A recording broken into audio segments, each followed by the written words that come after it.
Så prøver vi her. Først så tager man sin lædersnor. Så finder man midten. Så har vi fundet her.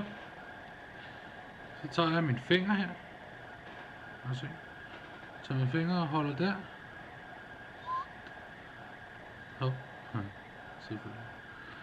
Så kan jeg holde lidt fast på den der med den der, og lidt med tommelfingeren. Så tager jeg den lægger ind over, fordi jeg skal kunne låse den bagefter, og trækker den rundt om. Og så stikker jeg den op under her.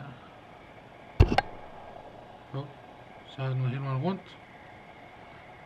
Og så låser den så der. Der er den låst. Og så er den sådan set låst det andet også, ikke? Så retter jeg lige den anden lidt til. Så kommer den helt an på, hvor stor krystallen er. Så kører den foran om her igen.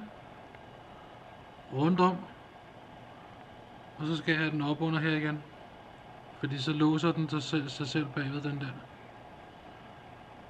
Sådan set. Så er den spændt til der. Og op over der. Og så kan jeg lige trække lidt til, så jeg får styr på den. Sådan der. Sådan der. Så kan jeg sådan set tage mine fingre ud et øjeblik. Så kan vi se, at jeg har den her, jeg vil have i stedet for. Sådan. Trækker den over til siden der, og den over her. Nu er den selvfølgelig også poleret oveni, så det er måske ikke lige så nemt. Men, ikke desto mindre, så har jeg den her. Og her. Og så retter jeg den til derovre. Så vil jeg, inden jeg gør mere nu, fordi når den her både er spids og alt muligt, så vil jeg tage min lim.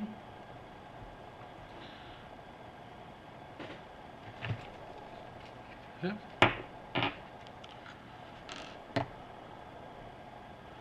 Stikker den igen der.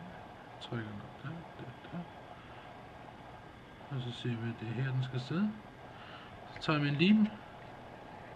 Den limer der henover her. Og trækker den på. Og trækker den op til. Og så kan jeg holde den spændt et øjeblik. Nu har jeg 10 sekunders lim, så jeg skal holde den cirka 10 sekunder. Og så er den klaret. Og når jeg så har gjort det, så vil jeg måske lige løsne den der igen. Trække ud og lægge en klat lim her. Og så trækker jeg den til her.